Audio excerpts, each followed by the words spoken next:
Good evening to all of you. Now some question answers of first chapter of chemistry of class 9th matters in our surrounding, है ना। Question answer कुछ बचा हुआ था, आज आपका ये भी आपका चैप्टर खत्म हो जाएगा। इसके बाद जो है केमिस्ट्री का ही मैं सेकंड चैप्टर लूँगा, उसमें भी मैटर के बारे में पढ़ना है but by the chemical process, ठीक है। तो चलिए शॉर्ट आंसर क्वेश्चन देखते हैं class 9 first chapter of chemistry SC. Verma book. तो शॉर्ट आंसर क्वेश्चन आपको उधर लिख दिया गया है, ठीक है। आप स्क्रीन पर देख रहे होंगे, व्हाइट बोर्ड पर देख रहे होंगे, क्वेश्चन आपका उधर लिखा हुआ है शॉर्ट आंसर क्वेश्चन। तो देखिएगा फर्स्ट नंबर क्या क्वेश्चन कह रहा था, व्हाट इज मैटर। तो ये तो सबसे पहले मैं यही डिफिनेशन दिया होगा, है ना। व्हाट इज मैटर, मैटर क्या है तो ऑक्युपाई स्पेस, जो जगह जो ऑक्युपाई स्पेस जगह छेड़ता है, कुछ मास रखता है, रेडिएशन रुकावट उत्पन्न करता है, उसको मैटर कहते हैं। जो भी दुनिया में आप देख रहे हो सब मैटर है। खुली आंखों से आप जो भी देख रहे हैं वो सारा का सारा मैटर है, लेकिन कुछ कुछ ऐसे चीज हैं जिसको आप खुली आंखों से नहीं देख सकते हैं, माइक्रोस्कोप से देख सकते हैं, लेकिन उसका कुछ मास होता है। ध्यान दीजिएगा, जो भी आप देख रहे हैं, आप अपने रूम के चारों तरफ आप व्हाइट बोर्ड पर जो भी देख रहे हैं वो सारा का सारा मैटर है। ये व्हाइट बोर्ड खुद मैटर है, मार्कर देख रहे हैं वो भी मैटर है, मैं खुद एक मैटर हूँ, मैं पहना हुआ जो शर्ट है पैंट है वो भी मैटर है ना। तो दुनिया का हर एक चीज जो भी आप देख लिया मैटर है। कुछ कुछ ऐसे चीज है जो मैटर है लेकिन खुली आंखों से नहीं देख सकते, माइक्रोस्कोप से देख सकते हैं। तो उसके लिए ये सूट कर जाएगा। जब माइक्रोस्कोप से देख रहे हैं तो जाहिर सी बात है कुछ ना कुछ जगह छेकड़ा, कुछ वजन जरूर होगा, भले वो वजन मिलीग्राम में हो तो कुछ तो वजन होगा, है ना। तो ये सब आपका मैटर है। कुछ कुछ ऐसे बैक्टीरिया, वायरस, ये सारे के सारे मैटर है। जो बैक्टीरिया है हाल फिलहाल में आपको आई है कोरोना, नया वेराइटी का वायरस, है ना, कोरोना वायरस, ये सारा का सारा मैटर है, क्योंकि कुछ ना कुछ तो जगह छिपता है, भले वो जगह नाक के बराबर लेकिन जगह तो छिपता है। लेकिन कुछ कुछ ऐसे चीज है जिसको हम केवल महसूस करते हैं, वो मैटर नहीं है। जैसे अच्छाई, goodness, badness, oldhood, younghood, childhood, honesty, dishonesty, brave, clever, ये सब को हम लोग केवल महसूस करते हैं। कहते हैं कोई चीज फलाना बड़ी तेज है, टका 4 केजी तेज है कि 8 केजी तेज है कि 20 केजी की 10 लीटर, अरे तेज है, उसको मीजर नहीं, केवल महसूस करते हैं। जो केवल महसूस करते हैं वो मैटर नहीं है। गुडनेस, अच्छाई, अच्छाई को फलाना बहुत अच्छा लगता है जी, फलाना की बचिया बड़ी अच्छी है, फलाना की बचिया अच्छी है, के जी 4 लीटर कि 4 केजी, 4 केजी अच्छी है कि 4 लीटर अच्छी है, केवल आप महसूस कर सकते हैं। कहते हैं बहुत ईमानदार बच्चा है। ईमानदार कैसे है, वो कोई चीज लेता है दे देता है, बेईमानी नहीं करता है, तो उसको कहते हैं ऑनेस्ट है, ईमानदार है। तो केवल महसूस करते हैं, वो उसका कुछ वजन नहीं होता। क्या आपके पास भी कुछ अच्छाई होगी, कुछ बुराई होगी, कुछ ईमानदारी होगी, कुछ बेईमानी होगी, है। तो आपके पास जो ईमानदारी है, ऑनेस्टी है, डिसऑनेस्टी, बेईमानी है, गुडनेस है, बैडनेस है, तो क्या आपके बॉडी में कुछ जगह ले रहा है? क्या उसका कुछ वजन है? जो 4 केजी वजन है अच्छाई का और 10 केजी वजन है अच्छाई का, महसूस कर सकते हैं केवल। तो ये सारे के सारे मैटर नहीं है। जो केवल फील कर सकते हैं वो मैटर नहीं होती है, ठीक है। तो लाइक करते जाइएगा, वीडियो अच्छी लग रही है लाइक करते जाइएगा, ठीक है ना आप लोग। तो मैं एक बार फिर से रिपीट करता हूँ, कुछ कुछ ऐसे चीजें जो केवल और केवल महसूस कर सकते हैं, जैसे गुडनेस, अच्छाई, है ना, बैडनेस, बुराई, चाइल्डहुड, यंगहुड, जवानी, बुढ़ापा, oldhood, honesty, dishonesty, brave, clever, बड़े क्लेवर, चालाक है, बड़ी चालाक है, फलानमा के बचवा बड़ी चालाक है, बचिया बड़ी चालाक है। अरे चालाक है, आपका वजन है उस चालाक का, क्या उसके पास जो चालाकी है 4 लीटर उसका वॉल्यूम है, आपका 4 केजी मास है, लीटर वॉल्यूम का यूनिट होता है, ठीक है। तो इसको को महसूस करते हैं केवल, कुछ वजन नहीं होता, कुछ जगह नहीं छिपता, इसलिए ये सब मैटर नहीं है, ठीक है। तो मैंने लिखाया नहीं, लेकिन आप लोग को समझ में आ गई होगी। चलिए आगे देखते हैं। सेकंड क्वेश्चन क्या है कि व्हाट इज सबस्टेंस। तो मैटर तो समझ गया, जो जगह छिपता है, वजन लगता है, रुकावट उत्पन्न करता है, ये मैटर हुआ आपका। सेकंड क्या है, सबस्टेंस। तो सबस्टेंस भी एक प्रकार का मैटर है जो नहीं नॉट रिसिप्रोकेटेड इनटू अदर टाइप, दूसरा प्रकार में अलग बदल नहीं सकते हैं बाय फिजिकल प्रोसेस। सबस्टेंस आपका सबस्टेंस क्या है, it is a kind of matter that can not be separated, जो अलग नहीं किया जा सकता, इनटू अदर टाइप, किसी दूसरे प्रकार में, बाई फिजिकल प्रोसेस। जैसे शुगर को आप चाहिएगा कि फिजिकल प्रोसेस मतलब क्या, can not change in property. Physical process कहते हैं can not change in property, ठीक है। फिजिकल प्रोसेस मतलब उसके गुण में कोई बदलाव नहीं आता है। Regain comes in the original situation. जैसे पानी में घुला दिए, फिजिकल प्रोसेस हुआ। चीनी को पानी में घुलाए, चीनी का गुण खत्म नहीं होगा, तो ये फिजिकल प्रोसेस होगा, ठीक है। लेकिन यही शुगर को आप हीटेड करिए, तब बनेगा आपका कार्बन और वाटर। मैंने इसकी चर्चा किया था आप लोगों को, है ना। तो देखिए ये केमिकल प्रोसेस हो गया, शुगर था बना कार्बन और वाटर, तो ये हो गया आपका केमिकल प्रोसेस। तो मैं डिफिनीशन में स्पष्ट कर दिया हूं, by physical process. Physical process से अलग नहीं कर सकते हैं, उसको सबस्टांस कहेंगे। और केमिकल प्रोसेस तब तो वो अलग हो गया, है ना। सबस्टांस एक मैटर ही है जो अलग नहीं किया जा सकता, दूसरे टाइप में by physical process. Physical process है, जैसे फिजिकल प्रोसेस मतलब क्या हुआ कि पानी में मिला दीजिए, ये फिजिकल प्रोसेस हुआ। बालू मिला दीजिए, उसमें फिजिकल प्रोसेस हुआ।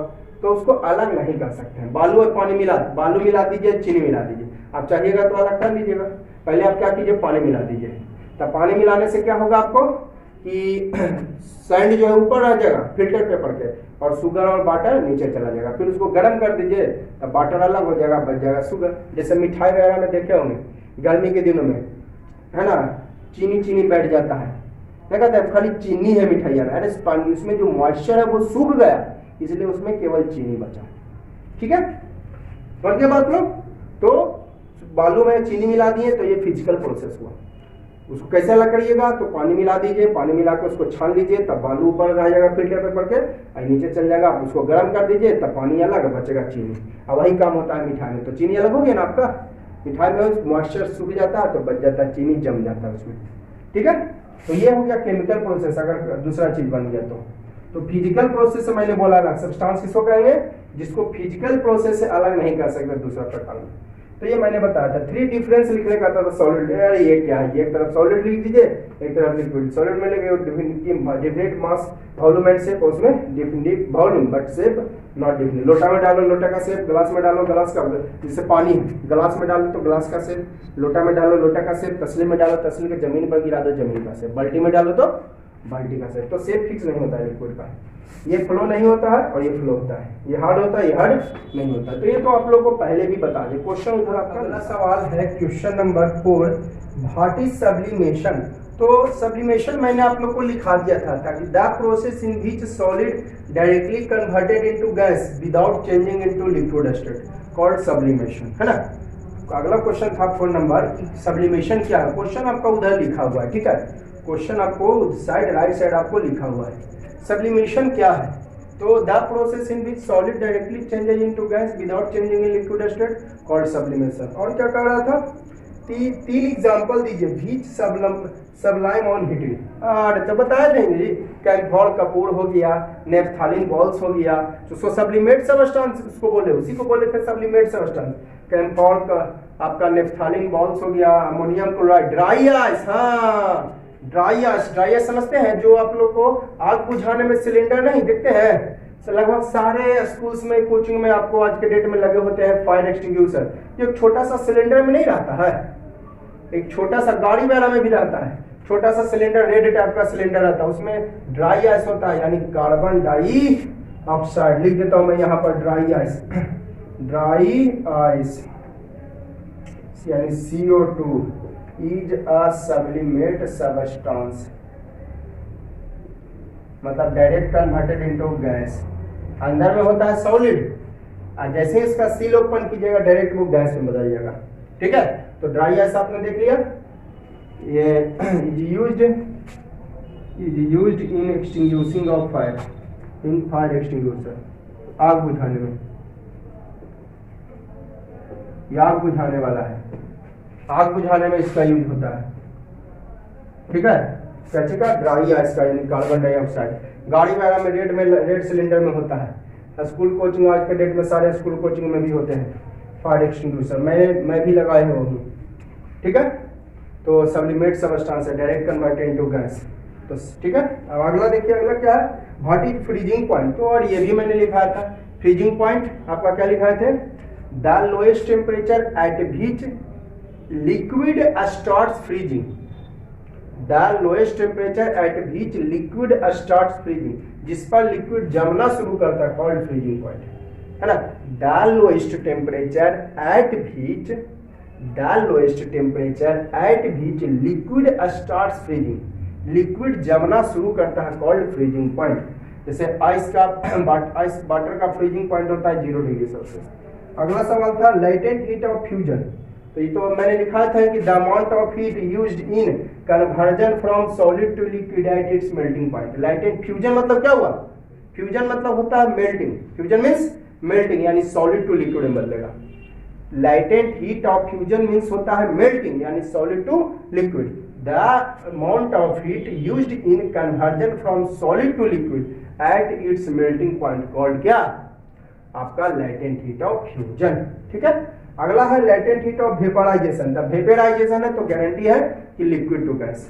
लाइटेंट हीट ऑफ वेपराइजेशन से हमने पकड़ा लिक्विड टू गैस, तो क्या है latent heat of vaporisation, the amount of heat used in conversion from liquid to gas at its boiling point, the amount of heat used in conversion from liquid to gas at its boiling point called latent heat of vaporization। अब देखिए 8 और 9 का मैं answer यहाँ पर लिख दिया हूँ। 8 नंबर बहुत इंटरेस्टिंग सवाल है, how can you say that evaporation causes cooling, है ना।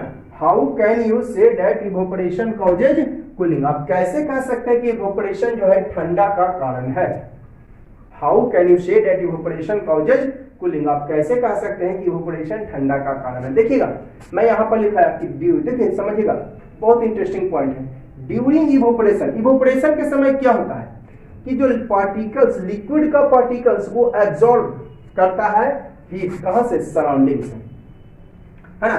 ड्यूरिंग इवोपरेशन, इवोपरेशन के ड्यूरिंग क्या होता है कि लिक्विड का जो पार्टिकल्स है एब्जॉर्ब हीट, क्या एब्जॉर्ब करता है, हीट एब्जॉर्ब करता है। जब इवोपरेशन होता है उस समय की मैं बात कर रहा हूं। क्वेश्चन कह दिया कि how can you say that evaporation is cause of cooling, कैसे कह सकते हैं कि इवोपरेशन जो है ठंडापन का कारण है, कॉज मींस कारण। तो देखिए इवोपरेशन के समय क्या होता है, इवोपरेशन मतलब क्या होता है, conversion from liquid to gas. Evaporation का मतलब हुआ कन्वर्जन फ्रॉम लिक्विड टू, तो इवोपरेशन के समय क्या होता है, लिक्विड टू गैस। अगर लिक्विड टू गैस हो तो जाहिर सी बात है कि वो हीट हुआ होगा। तो इवोपरेशन का मतलब होता है conversion from liquid to gas. तो लिक्विड टू गैस की अगर बात कर रहे हैं आप, है ना, तो जाहिर सी बात है कि आपका लिक्विड टू, तो लिक्विड हीट लिया होगा। तो liquid particles of liquid absorb heat कहां से, फ्रॉम द सराउंडिंग, आपके चारों ओर से, है ना। अब इससे क्या होता है कि लिक्विड रीअगेंस्ट, फिर से रीअगेंस्ट इनर्जेटिक, इससे क्या होता है कि लिक्विड इनर्जेटिक हो गया और कन्वर्टेड टू गैस। जब लिक्विड हीट एब्जॉर्ब करेगा तो गैस में बदलेगा, और लिक्विड जब हीट एब्जॉर्ब करेगा, क्योंकि इवोपरेशन का मतलब ही होता है liquid to gas. Evaporation means liquid to gas. Liquid आपको हीट एब्जॉर्ब करता है, particles of liquid absorb heat कहां से, सराउंडिंग से। तो हीट एब्जॉर्ब करेगा, इससे क्या होता है, लिक्विड इनर्जेटिक होता है, कन्वर्टेड टू गैस। चलिए हो गया। अब बताइए सराउंडिंग से जब हीट लेगा तो जाहिर सी बात है कि सराउंडिंग आपका हो जाएगा ठंडा।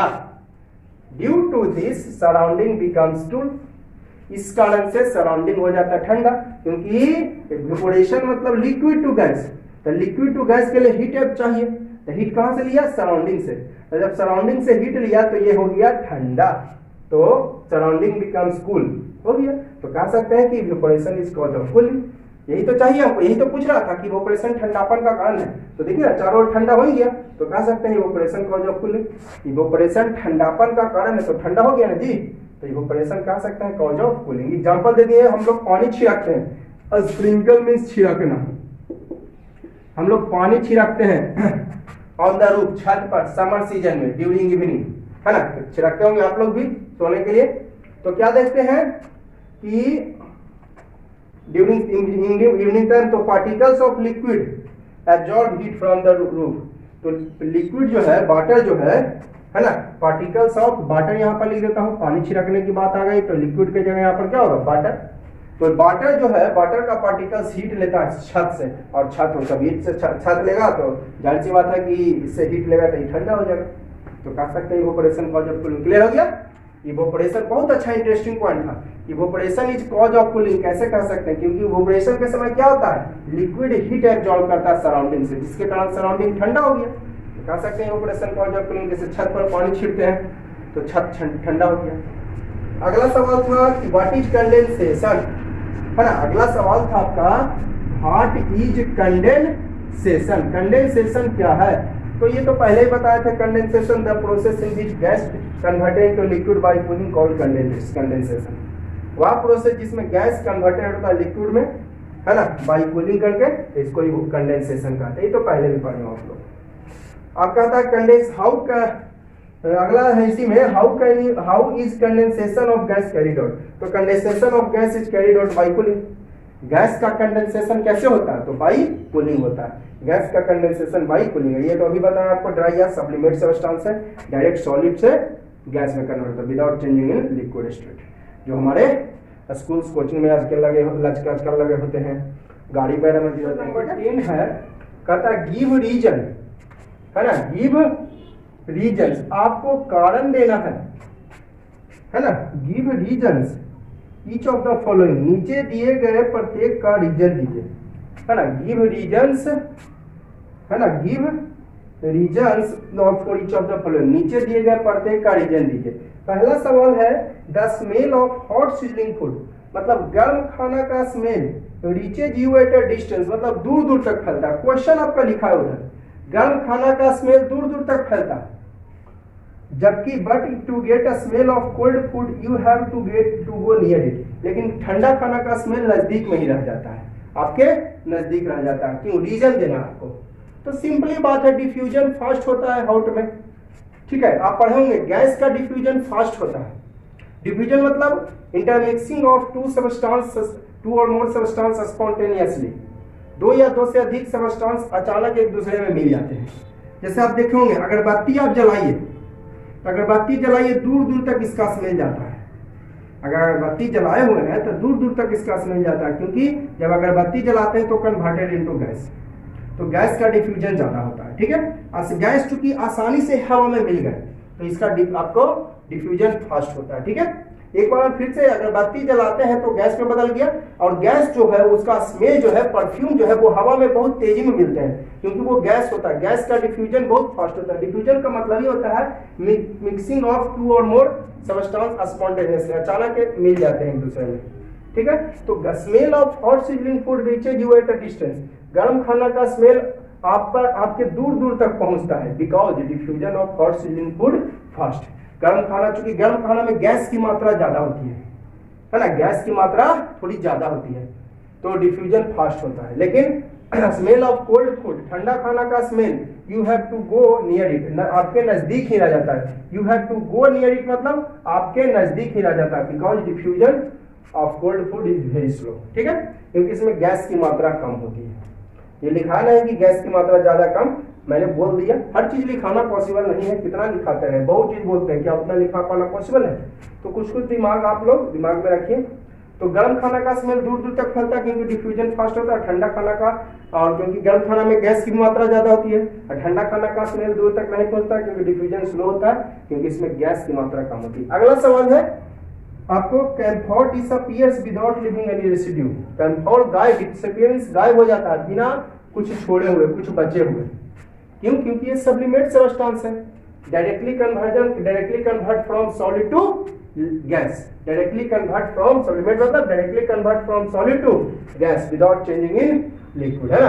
कैम्फोर जो है बिना जले, बिना कुछ बचे हुए, विदाउट लिविंग रेसिड्यू। रेसिड्यू में कैम्फोर मतलब कर्पूर, लिख देता हूं कर्पूर, ठीक है। कपूर देखे ना आप लोग, अरे जो जलाते हैं जी आप लोग पूजा में, तो कैम्फोर मतलब कर्पूर गायब हो जाता है बिना लिविंग एनी रेसिड्यू, बिना कुछ बचे हुए, क्योंकि ये सब्लिमेट सब्सटेंस है, डायरेक्ट सॉलिड से गैस में बदल जाता है। तो गैस तो हवा में मिल जाता है, और गैस कहाँ मिल जाती है? हवा में। तो कहेगा सर नहीं लिखा है हवा में मिल जाती है, गैस डिसअपीयर्स इन एयर, कितना लिखाते हैं?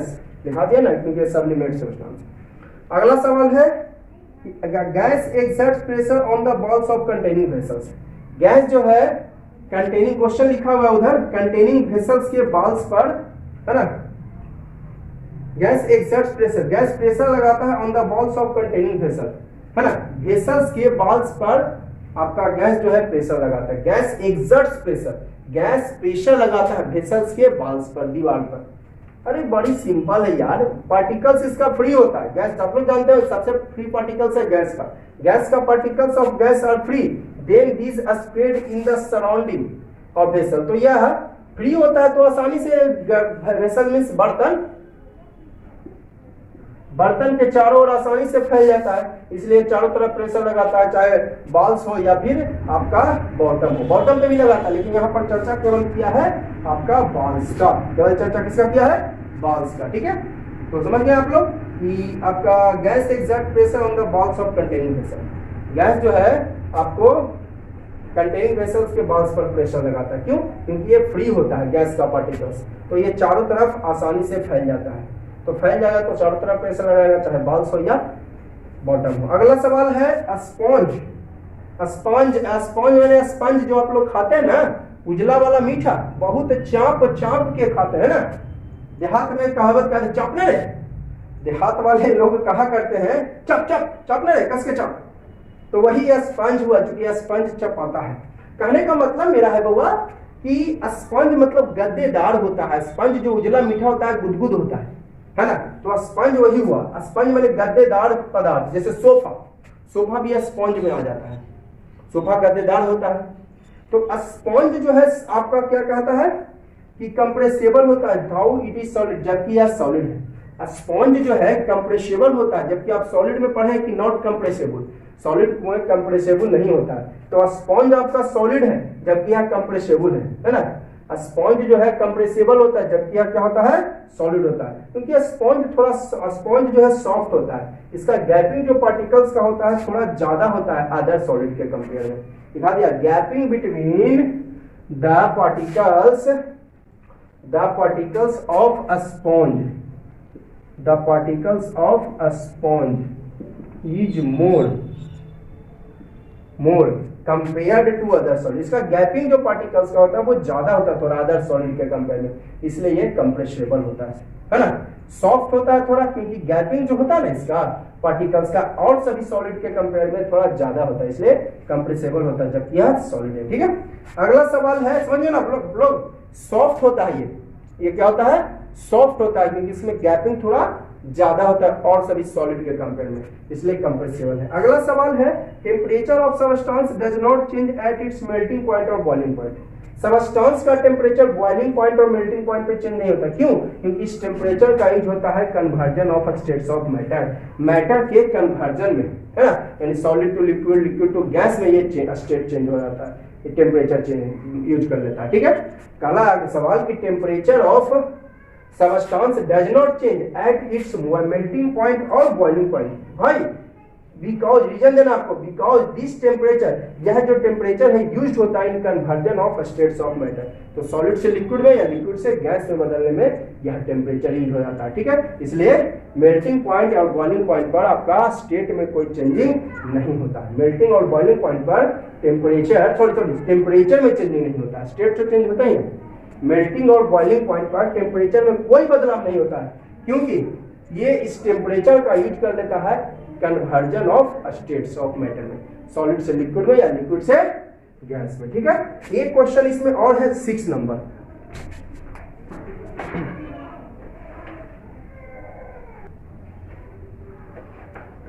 अगला सवाल है आपका कि boiling water and steam both have same temperature, boiling water and steam मतलब वाटर वेपर दोनों सेम टेम्परेचर रखता है 100 degree Celsius, but steam causes more severe burn, अरे ये तो पहले भी लिखा दिया था, स्टीम में ज्यादा जलन होता है, क्यों? क्योंकि स्टीम के पास ज्यादा हीट एनर्जी होती है देन बॉइलिंग वाटर।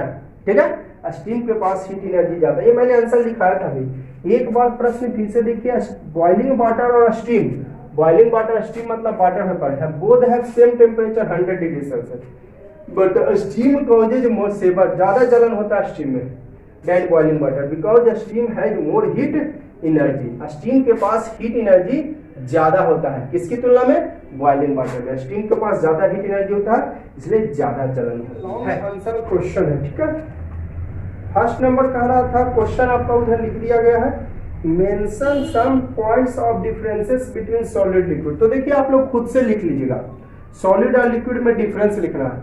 मैंने बहुत सारा लिखा था आपको प्रॉपर्टीज सॉलिड और लिक्विड में, करीबन 11-12 प्रॉपर्टी लिखाया था। तो इधर लिखिएगा कंप्रेस तो उधर नॉट कंप्रेस, इधर डज नॉट फ्लो तो उधर फ्लो। डिफिनिट शेप डिफिनेशन लिखिएगा तो डिफिनिट शेप एंड वॉल्यूम, उसमें क्या लिखिएगा लिक्विड में definite volume but not definite shape, है ना। तो ये सब आप लोग को बता दिया गया है ना। में डेंसिटी है, ये लिक्विड में डेंसिटी लो, है ना। ये solid can not be compressed, liquid can be compressed. तो ये सब आप लोग लिख लिए, यहाँ पर मैंने छोड़ दिया, ठीक है। कुछ कुछ आंसर छोड़ा है, आप लोग खुद से लिख लोगे। सेकंड नंबर कह रही है मेंशन द कैरेक्टरिस्टिक गैस का कैरेक्टरिस्टिक, गैस का गुण, तो आप लोग लिख लोगे खुद से, लिखा दिया गया है आप लोग को कैरेक्टरिस्टिक्स ऑफ गैस। अगला सवाल है कैन एयर बी कंप्रेस्ड, तो हाँ जी yes yes air can be compressed. थोड़ा सा ऐसे लिख देता हूँ, यस यहाँ पर ऐड कर देता हूँ, yes air can be compressed. पूछ रहा है कैन एयर बी कंप्रेस्ड, क्या हवा को दबाया जा सकता है, तो यस कह रहा था। और उसी में डाल दिया क्वेश्चन आपका mention an activity to justify answer, तो activity to justify answer, answer क्या है एयर इज कंप्रेस्ड। तो इसके लिए एक्टिविटी करना है आपको कि एयर कैन बी कंप्रेस्ड, है ना। कह रहा क्या कि आपको how mention an activity, activity बताना है आंसर के लिए, आंसर यानी क्या है एयर कैन बी कंप्रेस्ड के। तो क्या किए वो ग्लास ले वेसल लिए, उसमें हवा ले लिए और उसमें प्लंगर से पुश किए, तो आफ्टर कंप्रेसिंग क्या देखते हैं कि लेवल डिक्रीज हो गया, इससे डिक्रीज हो गया लेवल, इससे पता करते हैं कि एयर कैन बी कंप्रेस्ड। बस क्या किए take a glass vessel in which air filled push it, इसको पुश किए हेल्प ऑफ प्लंगर, प्लंगर ये दबाने वाला, ये फिगर शो किया है, सोन इन फिगर में दिखाया गया। तो हम लोग क्या देखते हैं कि लेवल ऑफ एयर डिक्रीज, ये देखिए आफ्टर कंप्रेसिंग लेवल डिक्रीज, इससे पता करते हैं कि एयर को कंप्रेस किया जा सकता है, ठीक है। अगला सवाल है 4 number explain evaporation and boiling. तो मैंने आपको लिखा दिया था what is evaporation what is boiling, तो डिफिनेशन लिख लोगे पहले। What is difference between, what is main difference two, दो डिफरेंस बताना है। तो क्या दो डिफरेंस, ये लिखे evaporation occurs from the surface, boiling में boiling occurs from the bottom, है ना। Evaporation occurs at any temperature, boiling at a fixed temperature. हो गया दो डिफरेंस। पहले तो क्या करना, फिर से सब रिपीट कर रहा हूँ, इवोपोरेशन एंड बॉइलिंग एक्सप्लेन करना। तो व्हाट इज इवोपोरेशन डिफिनेशन और बॉइलिंग का डिफिनेशन लिख लोगे। दूसरा कह रहा है क्या कि आपको what is main difference between two, दो को मेन डिफरेंस क्या है, तो पहले तो डिफिनेशन लिख दोगे इवोपोरेशन और बॉइलिंग का, या इवोपोरेशन नहीं डिफिनेशन नहीं लिखना चाहते हो तो छोड़ो, लिखोगे evaporation occurs from the surface of liquid और boiling from the bottom of liquid, पहला डिफरेंस। दूसरा evaporation occurs at any temperature और boiling occurs at a fixed. Question है, ठीक है, give reason for the following, नीचे दिए गए के लिए रीजन दीजिए, कारण बताइए, है ना। कहता गिव रीजन, है ना, कारण दीजिए for the following, following means नीचे दिया गया, नीचे दिया गया का कारण दीजिए। पहला क्वेश्चन है you feel cool when you touch a piece of ice. कहता है लॉन्ग है तो थोड़ा बढ़ा चढ़ा के देंगे answer.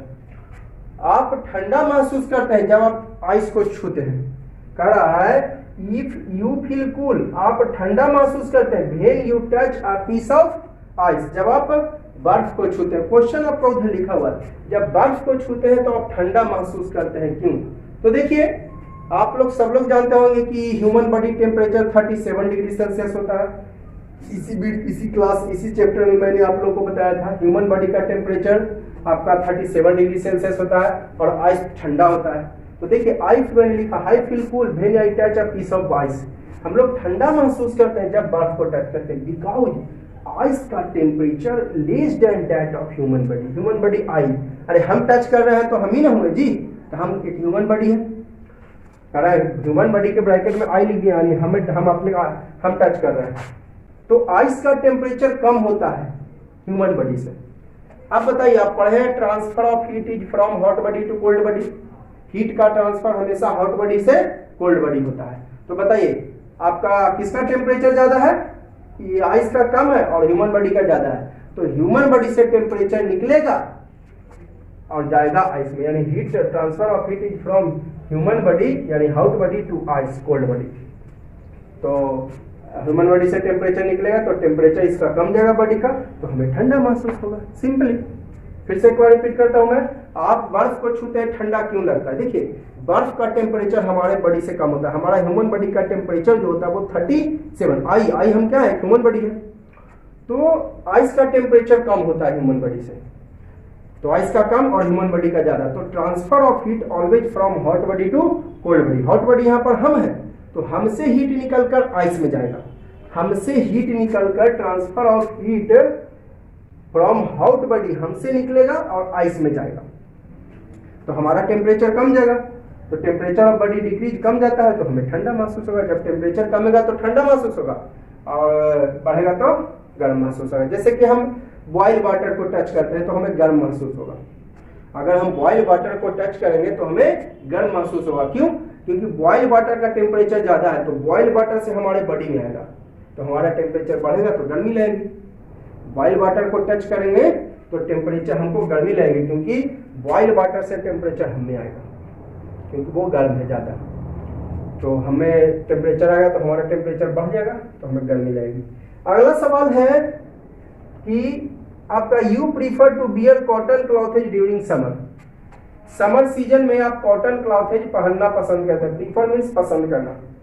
You prefer cotton clothes during summer, तो आई प्रीफर मैं पसंद करता हूं कॉटन क्लॉथेज। अब मैं आंसर दे रहा हूं इसलिए आई लिखा, आपसे क्वेश्चन पूछा जा रहा है यू लिखा, मैं आंसर दे रहा हूं आई लिखा। I prefer to bear cotton clothes, मैं गर्म कपड़ा मैं पहनना पसंद करता हूं कॉटन क्लॉथ, मैं कॉटन क्लॉथ, बियर मीन्स पहनना